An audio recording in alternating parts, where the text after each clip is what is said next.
Seguimos avanzando en la mañana del 11, retomamos la conversación con la señora Susana Mangana, que está tratando de explicarnos cómo es bueno, la interna de todo este convulsionado mundo árabe y por qué ocurren las cosas que ocurren. Estábamos hablando de toda esta cuestión de la violencia, no entendemos lo de la guerra de Siria, lo hemos dicho acá un montón de veces cuando nos enfrentamos a las noticias, más allá de lo efímero y lo superficial que uno puede hacer por los tiempos de televisión, tratando de leer y de informarnos y de comprender, no lo logramos, y Susana nos explica de que es lógico que nosotros no lo comprendamos porque no profundizamos en el tema, pero además por su naturaleza es tremendamente complejo lo que está pasando en Siria, lo que está pasando en Yemen, esta guerra terrible. Sí. Leíamos hace 20 días un bombardeo, un ómnibus, mata a 50 niños, veíamos los niños que sobrevivieron en los hospitales y uno realmente se estremece con esas imágenes. Y sobre todo te estremece mucho más las declaraciones de las autoridades saudíes que justifican esa matanza diciendo que es una acción legítima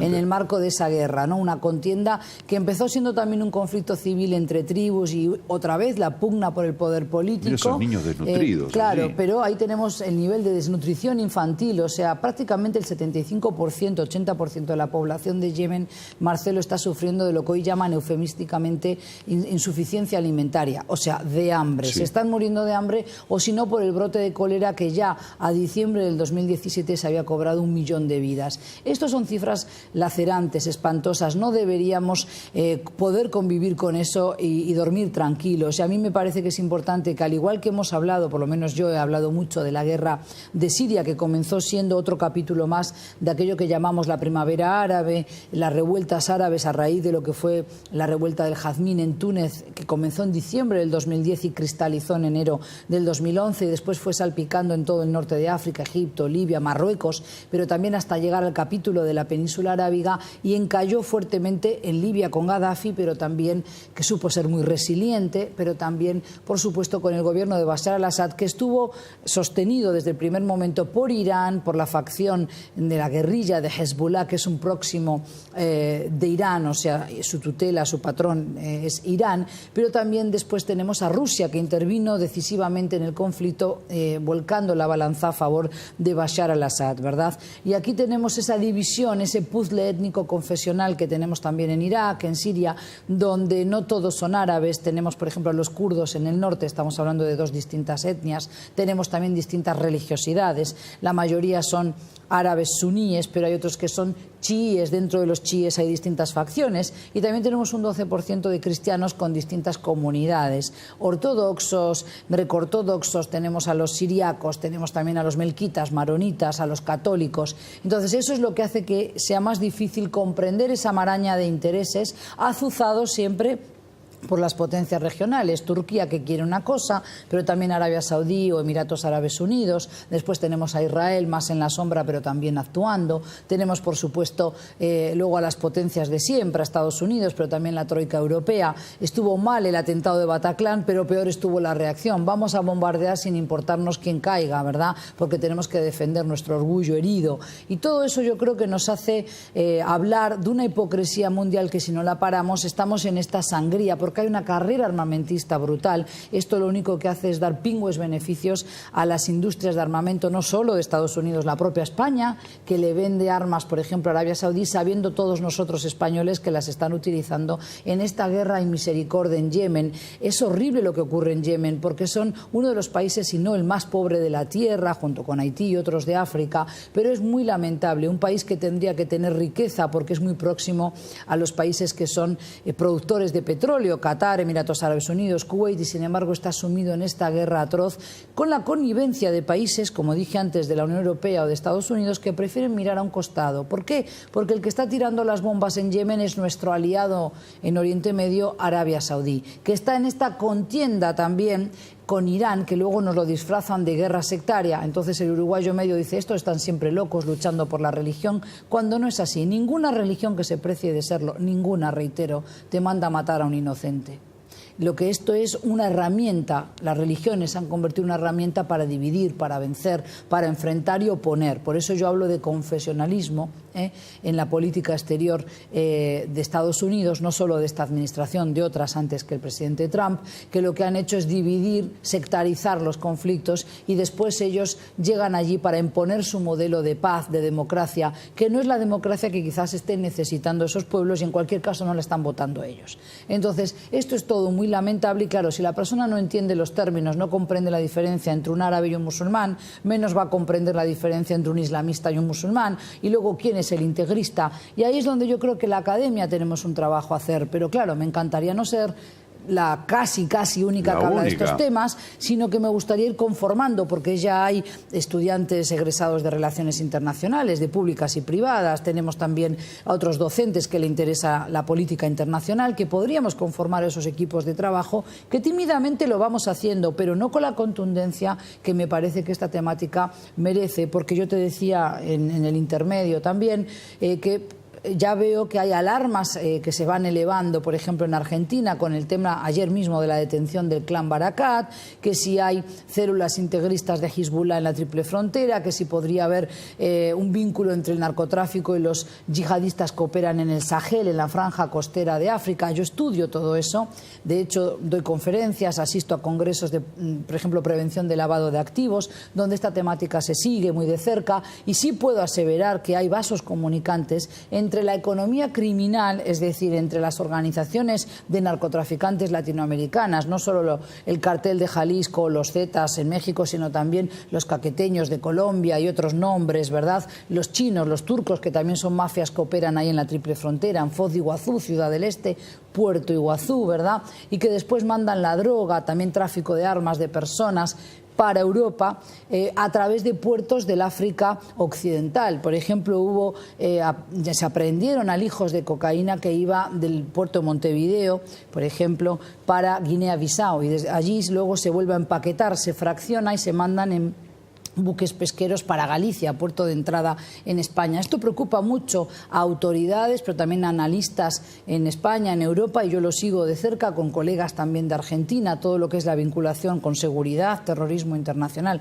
O sea, no estamos quietos en América Latina, estamos trabajando y tenemos redes, por suerte hoy día con Internet, con WhatsApp, hay muchas maneras de poder comunicarnos, compartir trabajos de investigación, generar documentos que sirvan para la toma de decisiones. Pero a mí me interesa dejar este mensaje, Marcelo. Yo he estado investigando en la triple frontera, hay claramente una presencia fuerte del colectivo árabe y musulmán. Son 22.000 musulmanes, casi todos libaneses, un puñado pequeño, apenas un centenar de palestinos, también muy poquitos marroquíes, egipcios, algunos que han llegado de Pakistán, de Bangladesh, que también son musulmanes, que están residiendo allí en Foz de Iguazú, en Cascabel, en Tres Irmãos, que son las localidades cercanas a Foz. Y tenemos 1.500 musulmanes en Ciudad del Este. Estos son cifras recabadas en diciembre del 2017, o sea, son bastante frescas. El tema es, claro que hay envío de dinero de esas personas a sus familiares en Líbano, ¿cómo no lo va a haber? Como todos los que tienen familias numerosas en Oriente Medio, en Asia, envían muchas veces a través de ese sistema de transferencia muy difícil de rastrear, que es la hawala, una transferencia en base a terceros, en base a la confianza establecida con algunos miembros de la comunidad que tienen siempre contactos en estos países, en Pakistán, en Bangladesh, y eso hace muy difícil el rastreo de ese dinero. Pero de ahí a hacer una ecuación lineal y decir que todos están apoyando al terrorismo internacional de Hezbollah, creo que es cortar muy grueso. Y a mí me parece que es importante entender que estas personas, que muchos de ellos ya están afincados hace años, tienen negocios, algunos lícitos, otros no tanto, pero eso no nos compete a nosotros investigarlo desde una televisión, sino a las fuerzas del orden, también al sistema judicial de Brasil, de Paraguay, y también tomar los recaudos, porque muchas veces estos narcotraficantes en lo que han sido muy exitosos es en comprar lealtades, ¿verdad?, y voluntades justamente de aquellos que tienen que vigilar para que no haya corrupción, no haya después lavado de activos, para que no haya ese tráfico clandestino de armas, pero de todo tipo de ilícitos y personas también. Pero de ahí a decir que hay una puerta de entrada en América Latina para que se asienten allí terroristas, ya sea de Al-Qaeda. Estamos muy lejos. Estamos muy lejos de eso, y yo quiero realmente calmar a la población que nos escucha, porque si leen Infobae o algunos otros portales, uno parece que está ante la antesala, ¿verdad?, de la llegada de yihadistas que se van a establecer entre nosotros en América Latina. Y eso no es así. Sin bajar la guardia, porque ahí tenemos también a nuestros propios cuerpos y fuerzas de seguridad que tienen que velar por ese orden y mantenimiento de la seguridad de esas fronteras, pero no hay que olvidar que hoy las fronteras no son solo las físicas entre países, sino que está todo esto de los blogs, los chats, Internet y la ciberseguridad. Tú hablabas al principio de todo este amarillismo que habla de que América Latina puede ser invadido por estas fuerzas del mal. Pero de alguna manera, esto que tú señalas en la triple frontera, lo que es Uruguay, que se ha convertido últimamente en un crisol al que no estábamos acostumbrados, porque más allá de los inmigrantes latinoamericanos que están llegando, tenemos gente que viene de Siria, tenemos los expresos de Guantánamo, hay una visión de la sociedad de decir, bueno, aquí inmediatamente lo asociamos a células terroristas, como que los rechazamos porque ya los tenemos prejuzgados como que son terroristas, y esto de repente por falta de información a la población la atemoriza. Dice, yo creo que es falta de información, tú bien dices. Yo estoy llevando a cabo trabajos de campo que los realizan jóvenes de la Facultad de Psicología de la Universidad Católica del Uruguay con muy buenos resultados, a pesar de la precariedad de los medios que tenemos y siempre horas muy escasas porque son estudiantes y tienen muchas materias, pero realmente estamos aproximándonos a la imagen de lo árabe y lo musulmán en la sociedad uruguaya, y también a cuál es ese perfil del musulmán en Montevideo y alrededores, para ser muy precisa, porque no puedo mandar a los chicos ir y volver a Rivera o Artigas en 2 días, ¿verdad? Pero realmente lo que descubrimos es que todavía pesa mucho desconocimiento, que en cuanto empiezas a hacer encuestas y a hacer preguntas, la gente admite que sabe poco y nada. No es tanto que rechace al musulmán, sino que se rechaza al diferente, a ese otro que es diferente a mí, que lo percibo como inferior porque tiene otro color de piel, porque no habla mi idioma, porque a lo mejor yo ya tengo un imaginario colectivo que me dice que viene de Siria, guerra, bombas, violencia, Guantánamo, algo habrá hecho, por eso se lo llevaron preso. Entonces, por eso también es importante que hacemos esto en los medios, siempre que nos convocan.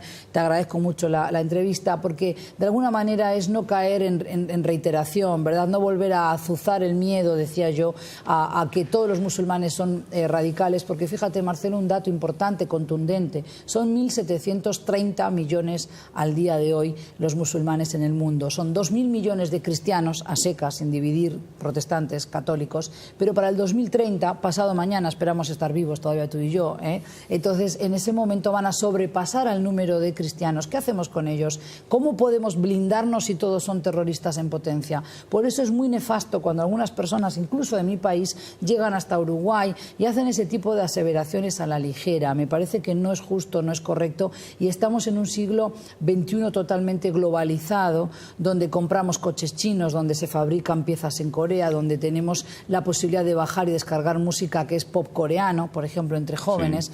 Aprendemos chino en Montevideo o árabe, ¿verdad? Tenéis profesoras españolas también y otros que vienen de otros sitios. Yo creo que hay cabida para todo el mundo. Sobre todo tienen que caber en el corazón. Tenemos que ser grandes, pero grandes de verdad, no de talla, sino aceptar que el que viene de afuera también viene a contribuir con lo que sabe, con su forma de entender la vida.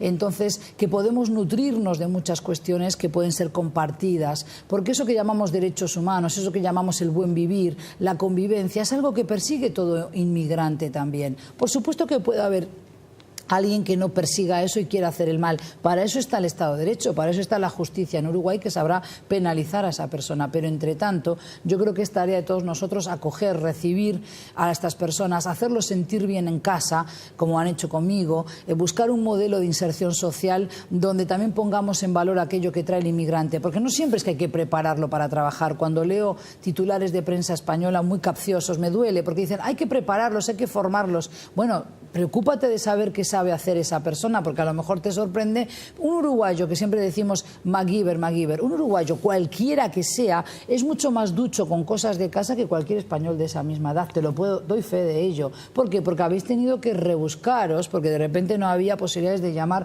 a un pintor y a un sanitario y a un electricista en 3 días. Entonces saben hacer un poquito de todo, como se suele decir, la atan con alambre, ¿verdad? Entonces eso, el saber rebuscarse, quizás otras naciones, otros que llegan hasta nuestro país, sean del Caribe o sean, por ejemplo, también de África, muy invisibilizados, pero hay ciudadanos de Congo, ciudadanos de Camerún, ciudadanos de Angola, por ejemplo. Bueno, veamos que pueden también contribuir. Por lo pronto va a haber mayor variedad gastronómica, culinaria, de música, aportes culturales que son muy interesantes. Porque esas recetas de 8 pasos para el éxito, 10 pasos para adelgazar, nos demuestran que estamos en un momento muy mercantilista. Todo tiene que ser cuantificable porque lo queremos para allá, para el hoy. Las humanidades no sirven para nada. Mentira.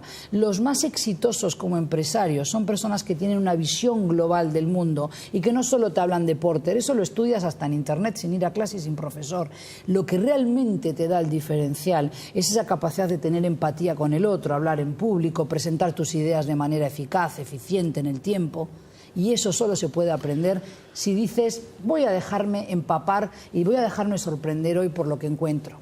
Qué interesante escucharte, Susana. Realmente me fascina. Sí,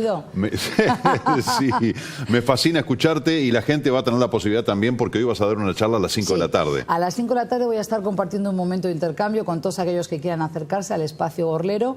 Me han pedido que hable de geopolítica en el mundo musulmán, en Oriente Medio y también la mujer. Así que bueno, hablaré de esos dos temas, pero seguro que en ese paraguas que es la geopolítica tendré que meter mucho de esto que estamos hablando porque me interesa también que puedan leer por lo menos la prensa internacional sin pasar página, ¿verdad? Muy bien, interesantísimo. Esta nota con Susana Mangana, que la tuvimos hace 3 años y algo aquí en la mañana del 11, hace meses que se la pedía la producción. Laura estuvo trabajando y Victoria coordinando con la agenda de Susana Mangana entre los viajes y la docencia. Bueno, concretamos esta entrevista que la verdad a mí me regocija mucho, me encanta escucharte. Bueno, muchas gracias, es mutuo. Me queda claro un montón de cosas que de repente uno no lograba comprender y bueno, queda todavía mucha tela por cortar. Así que seguramente nos volverás a visitar. Claro que sí. Un placer, Susana. Bueno, muchas gracias. Gracias a ti. Señoras y señores, en el final tenemos que decir el nombre de la persona que ganó la invitación para Posada de Luna, que lo sorteamos en el día de ayer. Aquí la producción me anotó el nombre. Rosana Britos, es el nombre de la ganadora. La cédula de identidad termina en 031-4. La persona, ¿qué tiene que hacer? Tiene que ir con su documento. Venir por el canal a levantar el voucher para poder acceder a este sorteo que hicimos en nuestro programa. Se nos ha terminado el tiempo, nos tenemos que ir. Muchísimas gracias por habernos acompañado, que tengan un muy buen fin de semana. Disfruten, que mañana va a ser calor, abríguense que el domingo va a ser frío y va a llover y nos reencontramos el próximo lunes.